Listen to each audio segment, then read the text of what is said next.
I think what's cool about FirstOak Bank and my philosophy and my staff's philosophy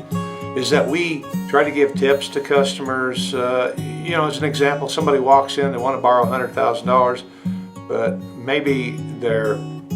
cash flow isn't where it needs to be to repay that loan, or they're new in business, and what we try to do is really work hard on not intimidating people.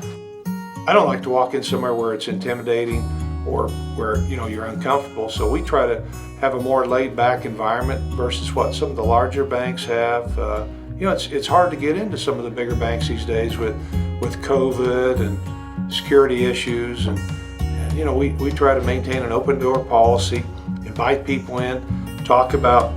loans as small as $5,000 and $10,000, and we obviously do larger loans, and give people good, sound layman's advice on, hey, what is it you need to do when you walk out the door to be able to come back and get a loan and take yourself down the road where you want to go.